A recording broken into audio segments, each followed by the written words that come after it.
Good afternoon, everyone. Good afternoon, everyone.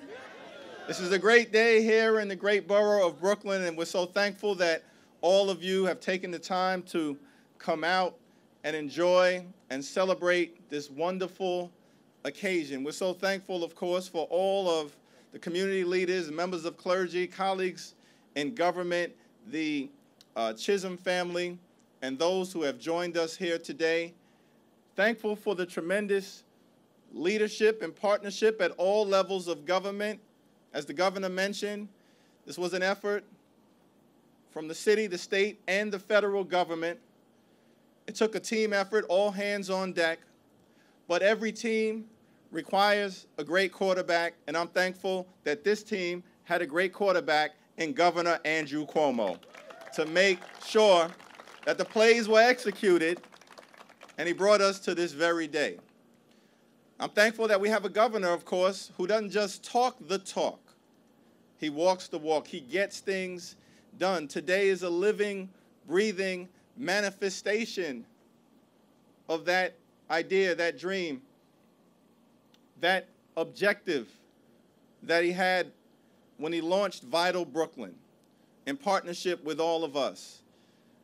And he committed to improving the health outcomes for people in disadvantaged communities throughout Brooklyn, and he's getting that done. He committed to improving the affordable housing access to people who live in tough neighborhoods in Brooklyn, and he's getting that done. And he committed to improving the quality of life for the people who live in neighborhoods like East New York and Canarsie and Brownsville, and today he's gotten that done. This is a beautiful park, not in a gentrifying part of Brooklyn, in the real Brooklyn, and we're thankful for the governor, the city, the state, and the federal government for getting this done.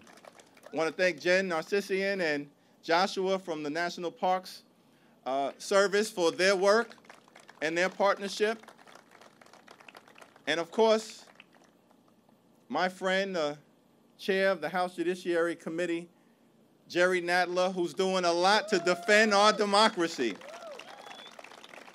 And he's part of the team down in Washington. Shirley Chisholm, as I get ready to take my seat so we can get to the appointed hour of the ribbon cutting. You know, Shirley Chisholm, as the governor mentioned, was elected in 1968, first African-American woman to serve in the United States Congress, a dynamic trailblazer. Served for 14 years, did so much for so many, including right here in the East New York community. When Shirley Chisholm made the decision to retire in 1982, there were two African-American members of Congress who were elected that year, Congressman Ed Towns and Congressman Major Owens. And when I talked to Towns, and before that Owens, Towns would often tell me, he said, you know, for years there was a dispute as to which congressional district was the rightful heir to the legacy of Shirley Chisholm. And then Congressman Towns went off and retired, and Congressman Owens retired initially in 2006. Owens was replaced by Yvette Clarke. I wound up succeeding Congressman Ed Towns.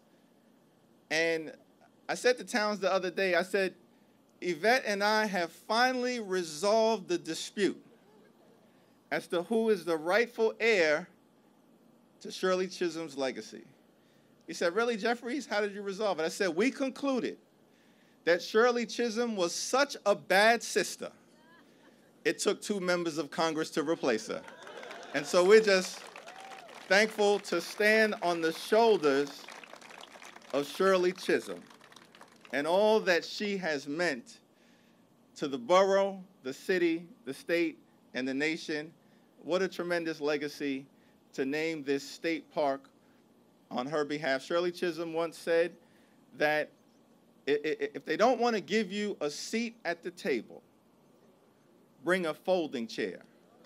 Well, today, Shirley Chisholm has a state park, and we're thankful it's a living, breathing recognition of all that she has done. So thank you, Governor Cuomo. Thank you, Jerry. Thank the members of the state legislature. Thank all of the members of the executive branch, the city council, for this tremendous team effort. God bless all of you. God bless Shirley Chisholm. God bless Brooklyn. And God bless the United States of America. Let's cut the ribbon. This was not easy to do. It wasn't an easy transformation. People who remember what it was before, it was hard. It required a lot of different governments to work together. It required New York City to work with us. And I want to thank Alan Maisel and Matthew Eugene and Alika Ampry Samuel for what they did to make the city part of this. It required something called the federal government. Have you ever heard of the federal government? They controlled the site, and we had to get them to be cooperative, which sometimes can be challenging given the current occupancy of the White House. But I wanted to make like it wasn't that big a deal, so I called Congressman Jeffries. I said, I have a little favor to ask you. It should only take you one phone call. Just call up the federal government and say, you know that site they have along Jamaica Bay on the side of the Belt Parkway, well, we want them to give that to the state so we can turn it into a state park. That's not a big problem, is it, Congressman? He said, are you kidding me, Governor? But Congressman Jeffries got it done. Let's give him a round of applause.